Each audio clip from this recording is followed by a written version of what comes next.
Boa noite para todos. Nós vamos dar início a mais um episódio dessa segunda temporada do estudo do Gênesis. E especialmente nessa semana a gente começa um grande ciclo de repetição. Nós comentamos na aula passada que do capítulo 1, versículo 1 de Gênesis até capítulo 2, versículo 4, nós temos um metro. Nós poderíamos chamar de a regra ou a régua de ouro da Bíblia. Tudo mais vai ser medido por esse metro.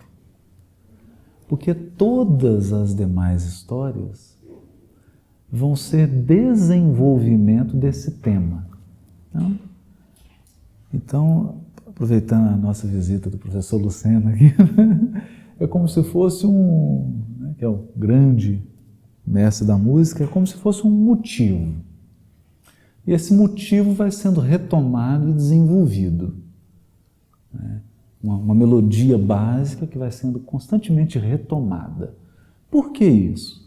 Porque o arcabouço de toda a Bíblia é a história do ser humano, do homem, o homem enquanto ser humano, dentro de um quadro ou dentro de um cenário. Esse cenário está descrito no primeiro, segundo, terceiro, quarto, quinto dia da criação. Então o narrador bíblico vai trabalhar a criação do cenário evolutivo nos 5 primeiros dias da criação. No 6º dia surge essa figura primordial, central, que é o ser humano, que dentre as espécies criadas é aquela eleita e, portanto, dotada de capacidade, de potencial para estabelecer um relacionamento com Deus. Então aqui a gente percebe como que esse texto toca em questões que são essenciais e que muitas vezes passam despercebidas. Numa leitura rápida ou numa leitura desatenta, isso passa despercebido. O grande tema da religiosidade é o tema do relacionamento. O que o texto bíblico quer esclarecer é: há um relacionamento? Há um relacionamento entre Deus e a criatura. Por que nós podemos dizer que há? Sempre há. Porque do outro lado da relação está Deus, que é onipotente, onipresente, onisciente. Então Ele quer que tenha o relacionamento e vai ter. Porque nós não temos como opor resistência a Ele. Quer dizer, ou nós nos relacionamos com Ele, ou nós nos opomos a esse relacionamento, mas opor-se a esse relacionamento já é relacionar-se. Essa é a questão. Quer dizer, essa é a trama. Então, se o ser humano aqui tivesse acessado os seus potenciais divinos já de imediato, se ele tivesse sido dócil à aproximação do Criador no relato, não teria história bíblica. Teria terminado tudo no capítulo 1 e início do capítulo 2 de Gênesis. Fim. É uma história curtíssima, mas exatamente porque um dos atributos dessa criatura, desse ser, que é o ser humano, dessa espécie, é o livre-arbítrio, ele pode opor-se. E ao opor-se, ele colocou em movimento a história humana, a história evolutiva. Então, o que Gênesis vai narrar? Do capítulo 2, versículo 5 em diante, é a história da oposição. Do não quero me relacionar. Ou quero me relacionar, mas nestas condições. É interessante isso, né? Bastante interessante. E o texto vai girar em torno disso. Sempre voltando à melodia base. Sempre voltando à melodia base. É como se ficasse um eco, né? uma nota soando lá no fundo, que é esse início da criação. Isso é importante, toda vez que a gente for ler esses textos, atentar para isso. Agora, hoje nós queremos desenvolver, mais especificamente aqui, um tema bastante interessante, porque nós já falamos aqui de uma palavra hebraica chamada ruach, que é o espírito. Já falamos de outra palavra aqui, que é o nefesh, que é traduzido por alma. Né? E hoje nós vamos falar sobre basar, que é carne. Só fazendo uma revisão rápida. Quando a gente comentou sobre ruach, nós falamos de uma potência espiritual, que é divina, que é Deus. Então, quando o Velho Testamento fala no ruach, no Espírito, ele está se referindo indiretamente a Deus. E não a espíritos, seres conscientes. Não é esse o sentido. Evidentemente que esse sentido também ocorre. Então, vamos ser usados nesse sentido de ruach, mas poucas vezes. Na maior parte das vezes, ruach identifica Deus, para fazer uma oposição clara. E aqui é interessante. Quando a gente aprende na doutrina espírita que a grande contribuição de Moisés, né, de Moisés como símbolo, como ícone, porque na verdade a contribuição da cultura hebraica, do povo hebreu, desse ramo dos capelinos que aportou na terra, disse que a grande contribuição deles é o monoteísmo. Mas nós não podemos ser ingênuos. Esse monoteísmo não é simplesmente dizer que existe um só Deus. Não é só isso. Por que não é só isso? Porque nos templos iniciáticos egípcios, os sacerdotes iniciados acreditavam que só havia um Deus. Isso não era novidade. Povos da Mesopotâmia possuem registros simbólicos que a gente consegue deduzir que eles também acreditavam no Deus único.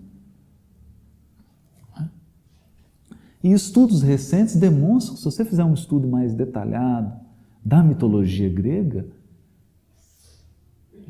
também com a figura de Zeus aponta-se para um Deus único. Não é? Então, esse Deus único que estaria cercado de uma corte celestial, não é? De seres divinos, mas que não são Deus, que o auxiliam, que o ajudam. Não é? E como a massa, o povão, precisava de coisa concreta, então criavam-se várias divindades subordinadas à divindade única. Então era a deusa da terra, a deusa da chuva, o deus do relâmpago, etc. Mas por trás, quem estava criando isso sabia da existência de um Deus único, né? Até por um raciocínio lógico.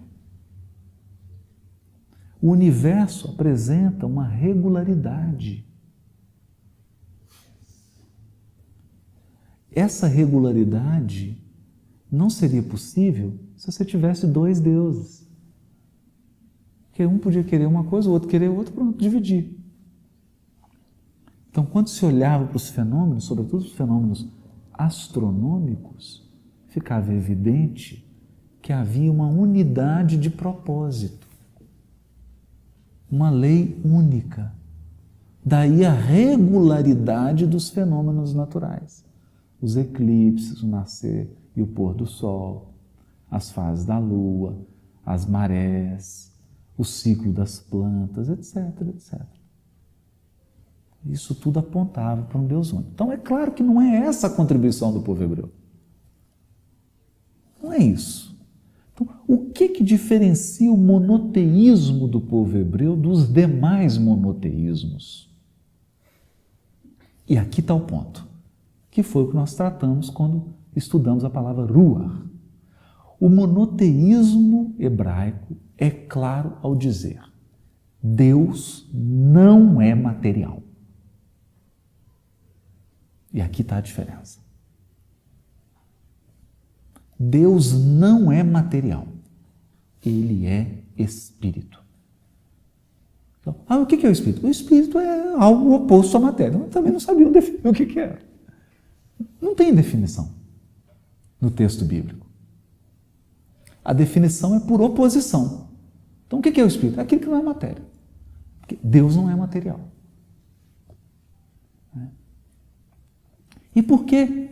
Por que essa oposição?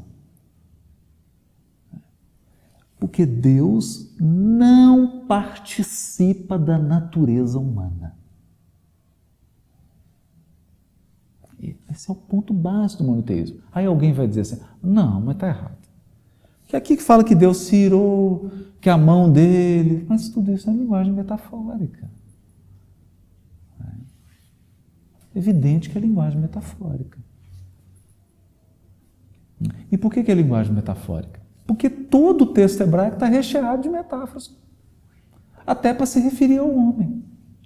Se você queria falar que um rei era poderoso, você dizia que o chifre dele era potente. E ninguém ficava imaginando que o rei tinha um chifre. Eu estou falando de chifre mesmo, de verdade, né? Não é o metafórico, não. Ninguém ficava imaginando isso. Mas quando se diz que Deus irou, aí todo mundo interpreta literalmente. É uma ingenuidade literária. Uma ingenuidade literária. A gente acha que os hebreus eram tudo bobinho, que quem escreveu era tudo bobinho, acreditava que Deus tinha mão. Claro que não acreditavam nisso. Claro que não acreditavam. O texto básico, né? Vamos dizer assim, o auge da manifestação divina no Velho Testamento é quando Deus se apodera da montanha do Sinai e se comunica com Moisés. Agora, como é que é dito? A montanha pegou fogo.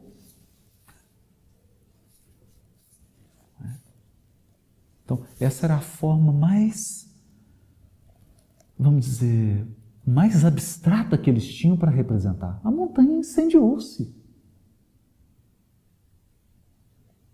Quer dizer, não fala que ele tomou uma forma. É escolhido o fogo exatamente por isso. E é um texto muito curioso, bastante curioso, que é o contato, tudo isso é símbolo, né? Tudo isso é literatura, contato que Elias tem com Deus. Né? Como é que é esse contato? Ele entra para uma caverna e fica esperando Deus se manifestar. Aí vem um relâmpago barulhento. Não era Deus. Aí vem uma tempestade, ele acha agora... Também não era. Aí vem um tremor de terra, ele fala, esse é Deus. Não era. Aí sopra uma brisa suave. Era Deus. Uma brisa, um vento. Só que aqui tem uma pegadinha. Porque a palavra espírito em hebraico é a mesma de vento. Em grego também. Em hebraico, ruach pode significar um vento. Em grego, pneuma, daí pneumático. Pneuma também pode ser traduzido por vento ou por espírito. Então, o texto é delicado, é uma joia, é uma poesia. Quer dizer, quando soprou uma brisa ou soprou um espírito? Não é? Jesus vai brincar com isso lá em João. Ele fala para Nicodemos assim, João 4.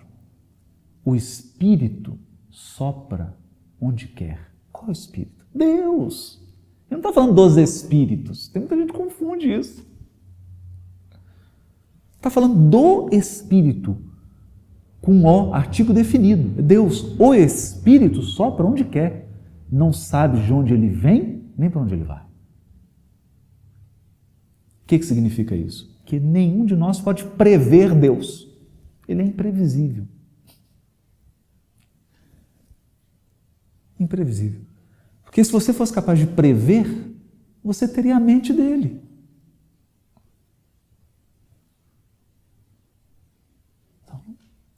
Nós não sabemos de onde ele vem, onde ele se manifestou, nem onde ele vai se manifestar.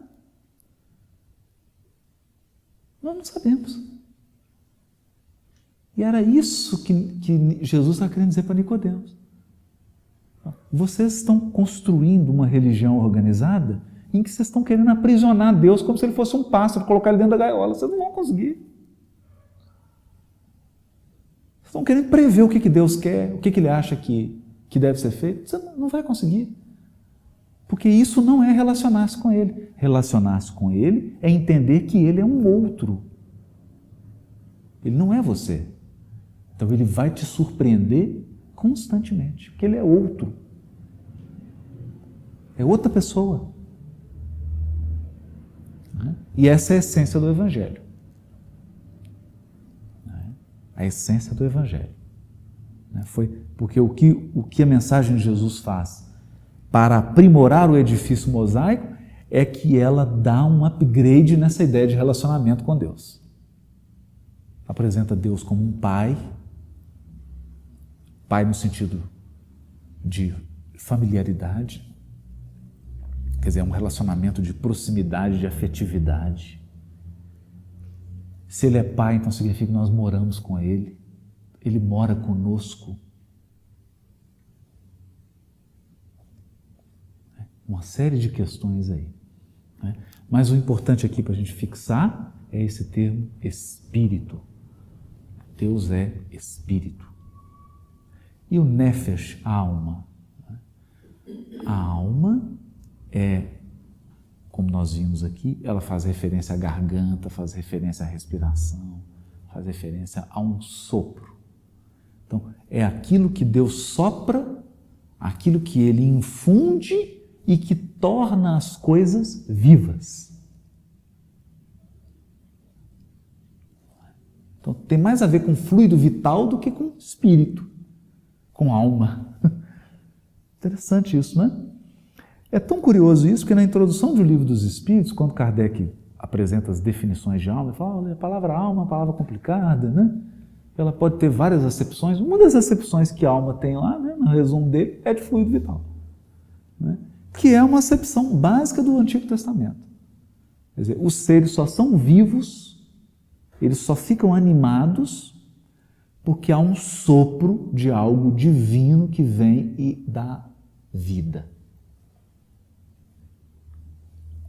Né? E nós necessitamos desse hálito para viver.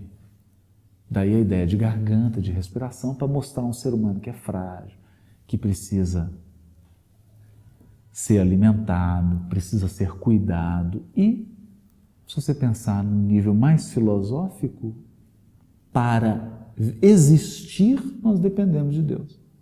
É como se ele fosse a hidrelétrica. Se apagar lá, acabou tudo.